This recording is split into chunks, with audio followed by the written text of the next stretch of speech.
On days like this, we always suffer from the Monday syndrome, and we all know what the Monday syndrome is.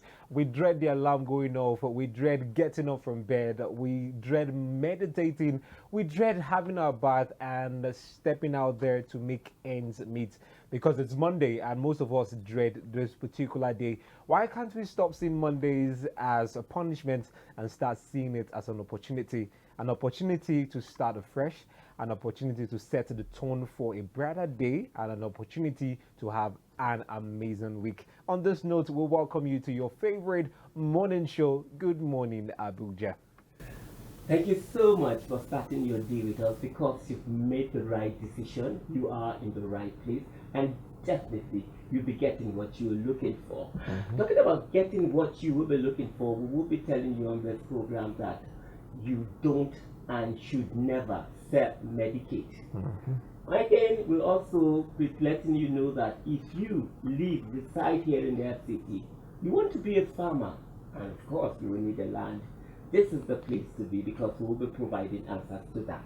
And also today we'll be spotlighting on an amazing young man who just walked into one of our offices and brought his music and told us what he does. And we said this young man, we could see the passion burning in his heart and in his mind. And we said it's about time for us to give people like this an opportunity, struggling artists. And that's why today we will be spotlighting one young man who'll be talking about his music on this program.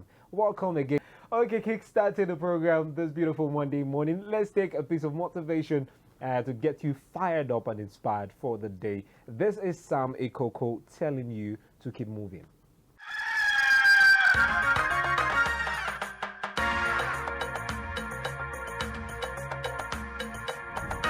You see, the natural tendency when there is uncertainty ahead is to slam on the brakes and see what everyone else is doing. You now take your cue on how to respond from what other people are doing. It's based on the assumption that someone knows something that you don't. Truth be told, you are wrong. Right now, nobody knows anything. In my experience, I have never seen anything as far from the truth as that. In a time of crisis like this, nobody knows more than you do. Some people pull it off, looking very confident. And you might feel a little bit inferior and defer to other people. But their guess is as good as yours. Remember that it can be too hard to start from a stop position. So keep moving. If you allow your business to crumble, if you allow whatever you're doing to come to a screeching halt, it's too difficult, far more difficult to get moving again. It's Newton's first law of motion. So keep moving, keep doing the things you've been doing, albeit a little bit differently or slowly, but don't stop. Keep the momentum going. Keep moving with what you're doing today, even as you scan the horizon to know what you need to change. When you believe you can adequately read the future, pick a direction, pivot, and keep moving. The key thing here is keep moving. You can never harness the magnitude of this moment if you come to a screeching halt. And then you must learn how to respond to the unexpected. When you don't know, simply ask clarifying questions and listen intently. I notice that when we are in our sleepwalking state, which is business as usual, we ask questions, but we don't wait for the answers. We just listen for people to validate what we already think.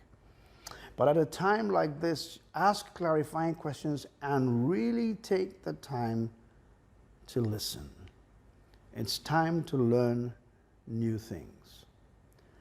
And in trying to decide what to do, pay a little bit more attention to the futurists. Some people amongst us are gifted to see a little bit better what's about to happen.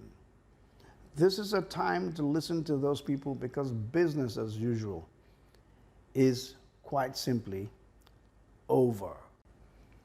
So what you need to do is to ask yourself deep questions and seek to find answers to them. For example, how should you reposition your life, your relationships, your business? What do you need to do to move it to the next level? How do you think it's going to change? Why do you think it's going to change? What are you willing to do to maintain the efficiency, the effectiveness of what you were doing in the past? You need to think about that. But here's why I think many people make mistakes. They remove the backstop. Let me explain. They think about these things and they don't wait for all the answers, or they take the first answers that they get, because subconsciously we are all still trying to come back to business as usual.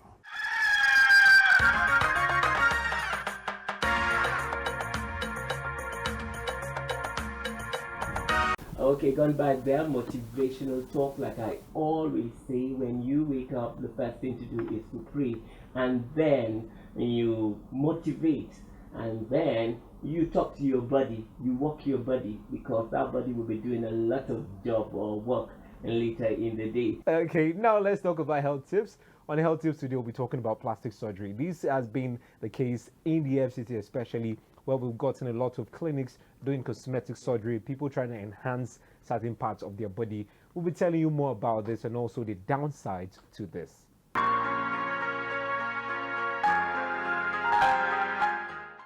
Plastic surgery is practiced sort of widely across Nigeria.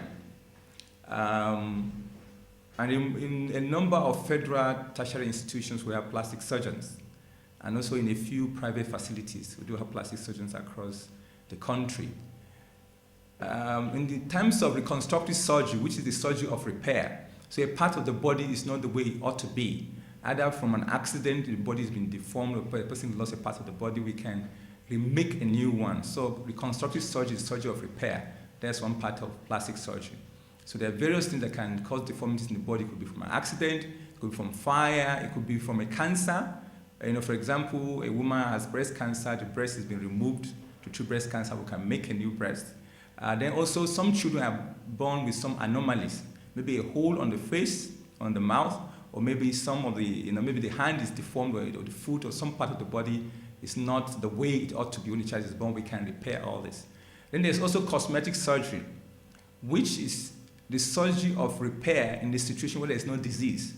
So for example, we can remove fat from different parts of the body, to reshape the body, or even to achieve some level of weight loss. So somebody is lost weight, but some part of the fat is resistant to diet or to exercise, like around the waist area, on the arms. We can use special cannulas and special machine. It's like special needles called cannulas, and a special machine to remove this fat. We can also make the tummy flat. Somebody's tummy is big, like the person is pregnant. We can actually make this tummy flat. And then there are other aspects of cosmetic surgery, because breast surgery, we can reduce the size of the breast, we can reshape it, we can also increase the size. And then also there's no surgery, and different parts of cosmetic surgery. So this is the sort of area of practice that encompassing, but you can find plastic surgeons across the country. You're welcome back from that amazing health tips where we talked about plastic surgery. Plastic surgery has been on the rise here, especially in the FCT. We've seen so many cosmetic surgery hospitals doing this. Well, if you must do this, please ensure you go to the right place so you don't get bought, because it can be really, really terrible. We've seen people relate to their experiences on social media. And still on health, we'll be talking about something very important. This has also been on the rise since the prevalence of COVID-19 in Nigeria. And since a few months back, when COVID-19 came into the country, a lot of people have been scared of going to the hospital. And by this, they start self-medicating. They feel it kind of way. They go to the pharmacy, get drugs, come home, treat themselves, and they feel better. And they think this is the right practice and this is the way to go. And talking about, the side effects of self-medication, we have a pharmacist right here in the studio who'll be talking about this particular issue as it affects every one of us. So right here we have pharmacist Oluwakemi Otokpa. Good morning to you. Good morning, sir. Good morning, Mrs. Otokpa. Good morning, sir. You're welcome. Thank you. Thank having you. you in our Thank you for studio. having me. Thank you so much. Like you heard from the background of, and talking about the COVID and how it has influenced or, made people to, access drugs by themselves. What's your take on that? Okay. Self-medication is on a global rise, actually, since the pandemic, COVID-19. And it's a concern, it's a troubling trend. Okay. So that we don't have a health crisis in our hands, drug-related crisis in our hands. Okay. So it is important that the public is aware that self-medication is not a good thing Okay. at all. When you say it's not a good thing, if you don't have access to, maybe pharmacy or hospital, what do you do? You can make a call to your doctor. You can make a call to your pharmacist. Okay. You can make a call. If you don't want to go, you can make a call. You can talk to them. But while you are getting your prescriptions, make sure you get it from the right source. A pharmacist or a pharmacy. That is very, very important. There's so many fake drugs flying around now, and we need to be careful. Okay. Still on self-medication, you said it has been on the rise globally, not only here in Nigeria, especially Not only in since Nigeria. COVID-19 came. And what will you really attribute to self-medication? Because this has also been an issue even before COVID-19. We have been talking about self-medication, and now COVID-19 came and compounded the whole issue. So why do you think people engage in self-medication? Do you think it's because they don't have money to go to hospitals? Or what factors do you think are actually making this be on the increase? There's so many reasons. Number one, misinformation. Okay. Number two, ignorance. Number three, cost implication. Number four, time. Some people don't want to go to the hospital and spend time. They want everything done quickly, fast. They want to be okay now and now. Number four, harmless perception. Number five, adverts. Number six, advice from family, friends, and loved ones. It's really disturbing, but it's at a point it's inevitable. Like, let me give you a story of my mom. My mom was in the hospital for almost 7 years with my junior brother, and because she was there, she has interacted with nurses and drugs and all that. And when anything happens, the first thing she tells you, take this, take Panadol, take that, take this. Take that. Because she has been there, Yeah, so yeah, she knows drugs for knows, certain conditions. So now that you're saying this, I'm a little bit worried. Is it right? It's not. It's not right. It's not right. It is dangerous. Okay. Every drug is a potential poison. I'll take that again. Every drug is a potential poison. So what should we do? First and foremost, especially during this COVID-19 pandemic, we need to be careful Okay. to avoid adverse effects of these drugs that we take without understanding the implication of the drugs that we take. You need to see a doctor. You need to let them know what is actually wrong with you. Okay. You need to talk to a drug expert. They should know what is actually wrong with you. They can now prescribe drugs for you. You can now take. That is safer. When it comes to drugs, you have to understand that two things, efficacy and safety, are very, very important. So you don't just take drugs anyhow. We've seen, I know a lot of us do this, we are guilty of this particular one. We feel certain symptoms, we go to the hospital, we speak to the doctor, and the doctor assess our symptoms and then prescribe a drug, where we go to the pharmacy to purchase this drug. And maybe subsequent times, we feel the same symptoms again, and then we're like, okay, this is a symptom I felt some time ago, and then I went to the doctor prescribed this same drug. Okay, since it has been doctor's prescription, let me go back to the pharmacy and get this same drugs. So is this right, considering the fact that these were the same symptoms you felt and you went to the hospital, the doctor said, okay, probably because of the symptoms, this is what might be wrong with you, and then prescribe drugs? Very, very, very wrong. Because you manifest a particular symptom the first time, and it's coming the second time, and it's coming the third time, doesn't mean it's the same thing that is wrong with you. I've had cases of patients who have lost their lives by self-medicating, repeating prescription, which is very, very, very wrong. I've had patients who have been admitted struggling for life because they felt this was what the doctor gave me the first time. This was what was prescribed to me the first time, so I can as well repeat it. I've had a patient who came and brought a 2017 prescription in 2018 that does not even belong to him, belongs to his friend. Brought it and said, my friend and I had a discussion and I was feeling this way. He told me that was the way he felt last year. And he brought his friend's prescription that we should attend to him. And I told him no. What we don't seem to understand is that there are diseases, there are ailments that will mask themselves. And we keep taking these drugs. They do more to our system, more damage to our system, to our organs, to our tissues, and it might get to a stage whereby the effect might be irreversible, which might ultimately lead to untimely death. Okay. What pharmacists doing to ensure that, you know, the chemists don't even spoil their practices? Because it seems like the chemists are taking over. Yeah, they are nobody they're the next door. they are the next door, the accessible to certain drugs. They just go to the chemist and get chemists. Some of these chemists, they have no knowledge of this. They just know that, okay, you have malaria, just take take this formula of artemether and this, and you are fine. So what are you doing to ensure that even the chemists don't spoil your practice? The Pharmacists Council of Nigeria, the Pharmacists Society of Nigeria, we're really working hard to ensure that the government helps us.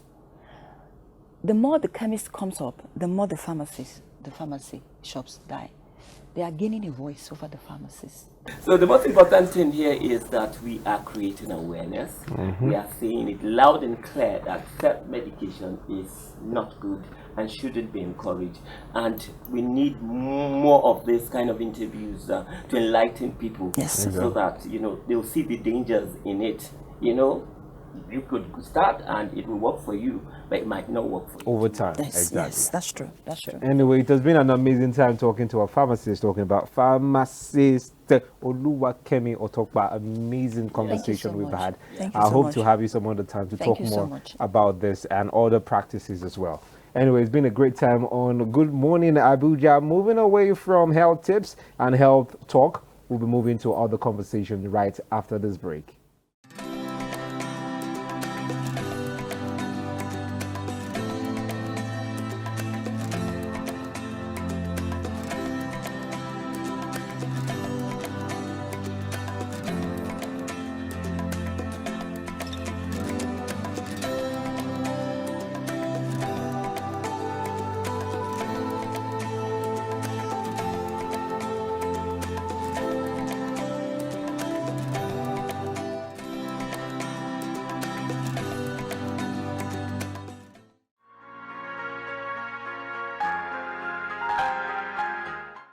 Okay, if you are just joining us, the program is Good Morning Abuja, showing on NTA Abuja Channel 5. I want to believe you're having a jolly good ride already. Now let's talk about agriculture. And agriculture is now a steady and rising, you know, revenue earner for the country. Where I come from, whether you are a low income earner or a high income earner, you must have a farm, which is a welcome development. And the big question now is, if you are in the FCT and you want to have a farm, how easy is it?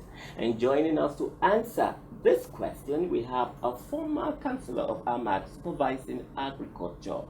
And we have Lukwei Dakulu Joseph. It's good to have you, Honorable. Thank you very much. Oh, welcome, sir. Okay, Yeah. before we throw the first bullet or question, what's your take? Where I come from, like I said, you know, True. we must have. First of all, you have to tell us where you're from, for those Yes, who don't know. being native and where I come from, you must have a farm. And Yeah. let me just tell you a little story about I'm a lazy person, so every time I'm like, let's go to the farm, I'm like, I always find one reason not to. Exactly. Yes, but now I wish I have a farm.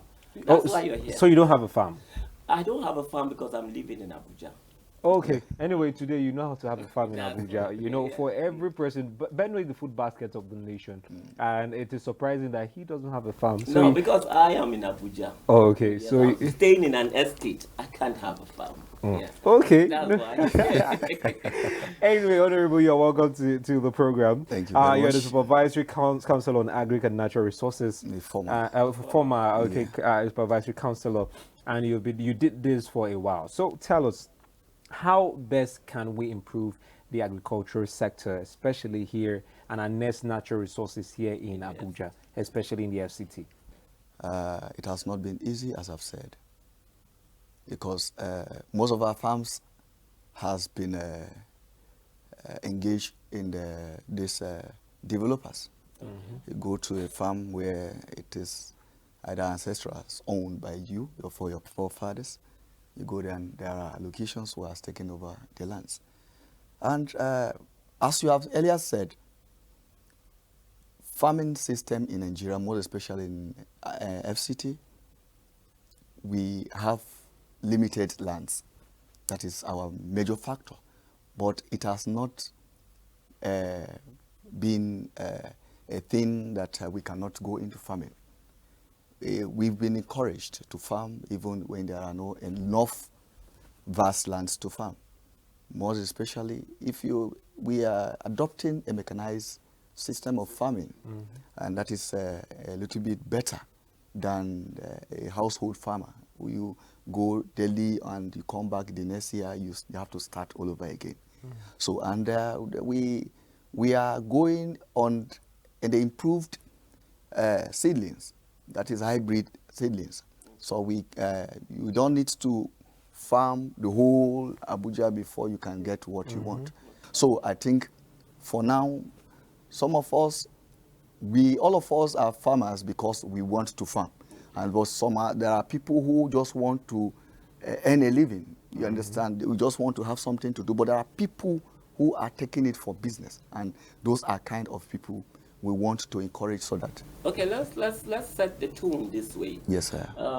You know, you were once a councillor. Yes, sir. First of all, let's get to know what's the job of a councillor, especially supervising agriculture. Then we will start from there.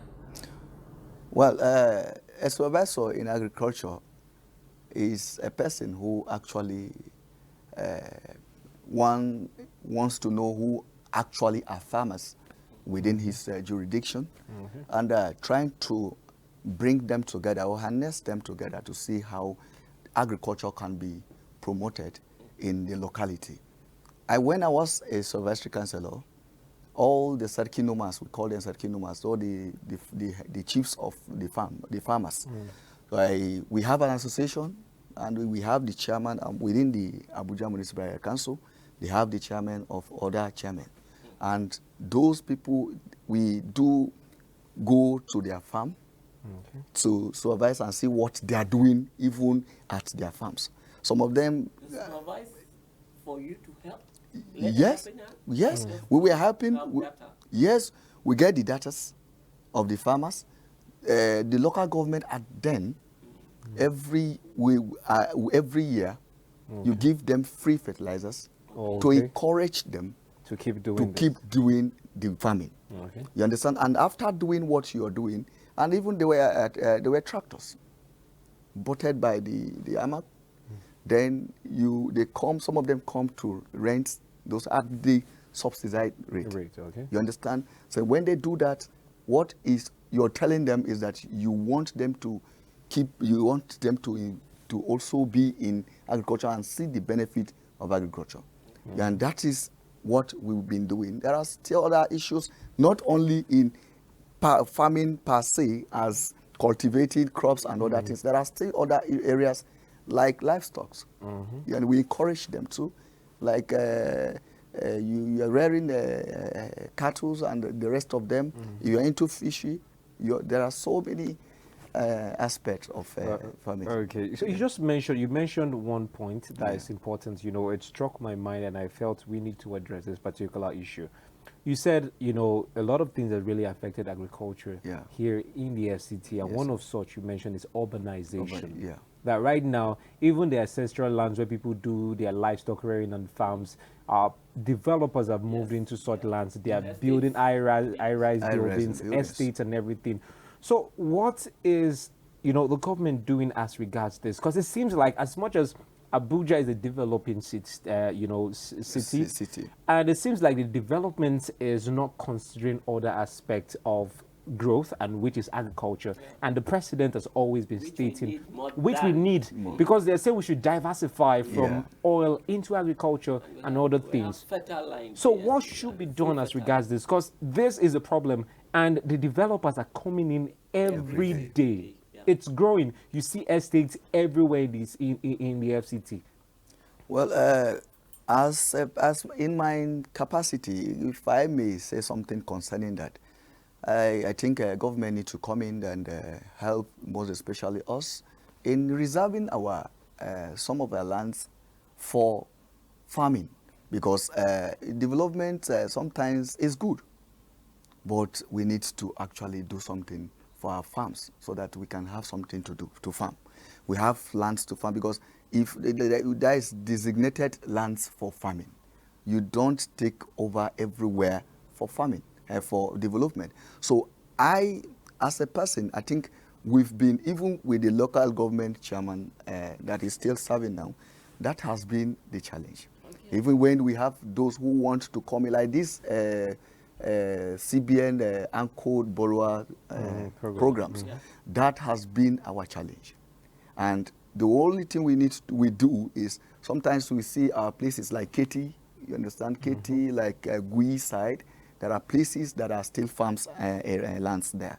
So that those, but for within the confine of the FCT here, that is the city center here, it has not really been easy for farmers. Okay, let's be practical, like being practical. Yes, sir. Like I told him, I'm not in my state. If I were living in my state, yes, sir, I'll have a farm. Surely, have land. Surely. So I want to have a farm. So how can AMAC help me get a small piece of land to start farming? Well, before now, AMAC per se do have a demonstration farm. Demonstration farm. Yes, okay, a demonstration farm means it has a hectare of land, hectares of land, that is mainly for the AMAC. So they go there because of this Department of Agriculture in AMAC there. So what they do is, those who want to actually practice farming, you understand, like small scale farms, they go there. You see how they used to farm this farm. Then from there, you can now, if you do have a farm, fine. If you don't have a farm, there are people like, in my place, I am from Jukwe, to be precise. I have people who have vast land up to now. It's not all over. I have people who do have vast land. We've seen people who come from the east, from the west, and they want to farm. What we do is that go and meet either a village head or a district head. You understand? Or the Menguas. They can, yes, a particular land to you. You keep an eye on the farm. It's not only farming there. You are watching the land for the person, and you are doing the cultivation also. Okay, but is the process that easy for someone to acquire land? It's one thing to see there are lands there, and the process of acquiring this land for farming purpose, is it that easy?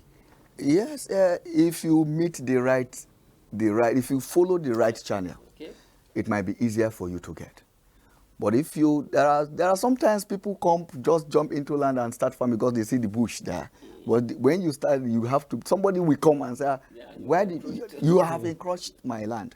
But what you do is that you go to the next village head and tell him, I am from so I want to have a farm. Like most of us, we go to other places like Kuje area because they have a vast land there. If you want to farm there, go there, talk to them one-on-one. You want to come and establish, maybe we have one of my brother is Pastor Ilo. Pastor Ilo, he has a farm in Karshi. You actually go to ask them for a farm, and they give him. He's doing well in that place. Yes, sir. That's interesting. Yes, So, what are So you like Karshi Even areas, actually, I should be telling you. like areas in Karshi, like area in Karshi, Uh-huh. if you go there, there are still lands there for farming. Okay. You understand? It's only the city center that is very That difficult for you is to. just for development. Yes. Okay. Despite that, you can go into a plot of someone, try to know who owns the land, Yeah. and you ask him for. He will give you go ahead to farm. Usually have incentives like Insecticides. No incentives to help farmers, Abi. Yes, like the AMAC is a yes, they do called yes. Yes, when I was a supervisory councillor, there was this company from it's a United Base NGO. So we actually liaised with them, and for capacity building, so they can come and help us. So they are called Wings Rock International. So they came in to help, and so we do have people like even in the AMAC we have cooperatives. You understand? Cooperatives who are they have various farms on their individuals. Okay, that's good news. Yes, That's sir. very good news. And we want to thank you so much for enlightening people who are watching. If you are in the FCT, you have passion for farming, sure, that's the sure way to go right now. It can be easy. I'm sure you've heard all the steps that you need to take, isn't it?